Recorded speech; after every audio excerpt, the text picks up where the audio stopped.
नमस्कार, times of Swaraj में आप सबों का स्वागत है और मैं हूं संतोष सिंह। और आज हम टाइम्स ऑफ स्वराज में बात कर रहे हैं नीतीश के दिल्ली दौरे की। जी हां, कहा तो यही गया था कि नीतीश आज दिल्ली में प्रधानमंत्री से मिलेंगे, गृह मंत्री से मिलेंगे और बीजेपी के राष्ट्रीय अध्यक्ष से मिलेंगे। लेकिन अगर आप टाइम टू टाइम देखें ना तो आपको समझ में आ जाएगा कि इस मुलाकात का कोई मतलब नहीं है। 4:30 पर प्रधानमंत्री से इनकी मुलाकात तय थी। ये 4:28 के करीब ये पीएम में हाउस पहुंच गए। प्रधानमंत्री इनके पहुंचने के 4-5 मिनट बाद पहुंचते हैं और मुश्किल 15 से 16 मिनट की मुलाकात इनकी होती है।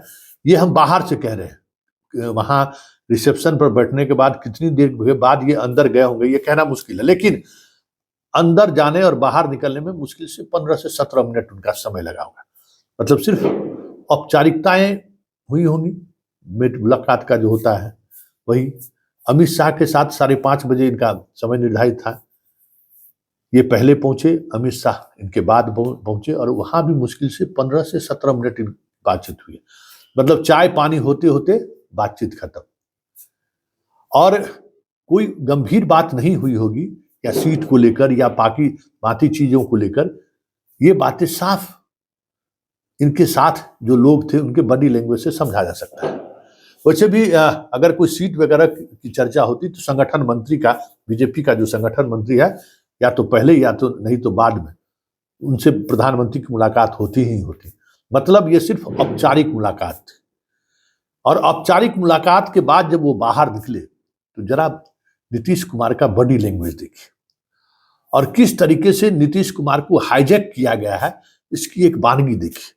जब दिल्ली में मीडिया जब इनसे सवाल किया गया तो किस तरीके से किसने रोका और किस स्तर पर रोका, जरा पहले इसको देख लीजिए और सुन लीजिए, फिर हम बात करते हैं। प्रधानमंत्री जी से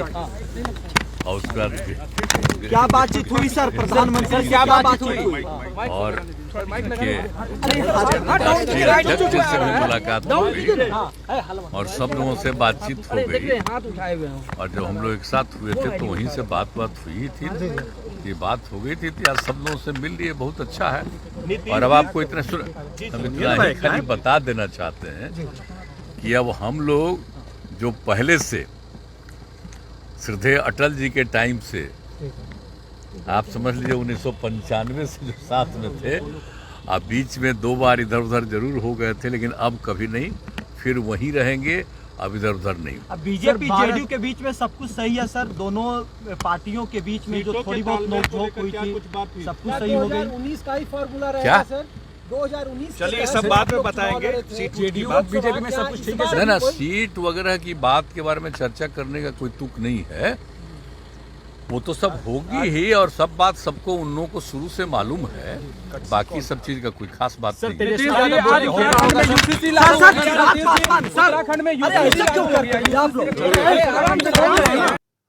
तो आपने सुना, देखा भी कि किस तरीके से रोका गया सवालों को लेकर। मतलब नीतीश कुमार के आज की परिस्थिति देख के तो ऐसा ही लगता है कि नीतीश कुमार जैसे कैद में हो।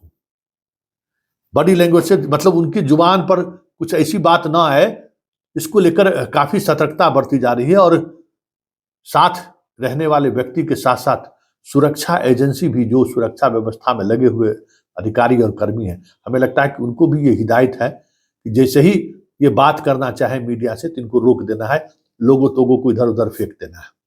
लेकिन बड़ा सवाल ये है कि जो चर्चा अब इन दिनों कानों कानों बिहार में होनी शुरू हुई है, क्या वाकई में नीतीश कुमार को एक रणनीति के तहत, या यूं कहें उनके मानसिक हालात को जिस तरीके से देखने को मिल रहा है, इस वजह से तो नहीं इधर से उधर कराया गया है?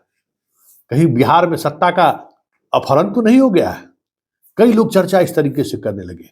लेकिन आज दिल्ली दौरा, और दिल्ली दौरे के बाद, प्रधानमंत्री से मिलने के बाद, तमाम नेताओं से मिलने के बाद, मीडिया से जिस तरीके से नीतीश रूबरू हुए और जिस अंदाज में उन्होंने बात किया, उससे तो साफ जाहिर हो गया कि नीतीश को लेकर जो चर्चा बिहार में अब आम लोगों के बीच पहुंच गई है कि नीतीश अब वो नीतीश नहीं रहे। कहीं न कहीं नीतीश बंधन में है, कहीं न कहीं नीतीश को हाईजैक कर लिया गया है। नीतीश अपने मानसिक उस कह सकते हैं कि दौर में नहीं है जिस दौर के लिए वो जाने जाते थे। फिर ऐसे में क्या कहा जाएगा, इस सत्ता हस्तांतरण का या फिर नीतीश कुमार के बहुमत हासिल करने को लेकर जो कवायद चल रही है, इसको क्या कहा जा सकता है? मतलब Nitish Kumar out of scene तो नहीं हो रहे हैं। देखिए आगे आगे होता है क्या। वैसे विधानसभा सत्र के दौरान बहुत सारी चीजें स्पष्टता के साथ सामने दिखने लगेगी, क्योंकि उस वक्त हमें हो सकता है कि मीडिया से दूरी बनाने वाले लोग, सुरक्षाकर्मी से कहीं न कहीं चूक होगी ही, और चूक हुई तो मीडिया के सामने नीतीश कुमार कुछ ऐसी बात न कह दे, क्योंकि ये अगर बोलते हैं कि अब हम कहीं नहीं जाएंगे तो समझ जाइए उसी दिन से जाने की तैयारी ये शुरू कर देते हैं। कितनी बार इन्होंने कहा है विधानसभा में, मर जाऊंगा मिट जाऊंगा लेकिन बीजेपी से हाथ नहीं मिलाऊंगा। आरजेडी के साथ आने के बाद क्या कहा था कि समाजवादियों के बीच हम आए हैं, अब सवाल ही नहीं है। फिर आज वो कह रहे हैं, इसका मतलब समझ लीजिए कि जब वो अगर कहते हैं कि जो काम हम नहीं करेंगे, मतलब कुछ न कुछ उनके दिमाग में उसी समय से चलने लगता है। लेकिन सवाल ये है, क्या वो उस दिमागी हालत में नीतीश कुमार हैं क्या?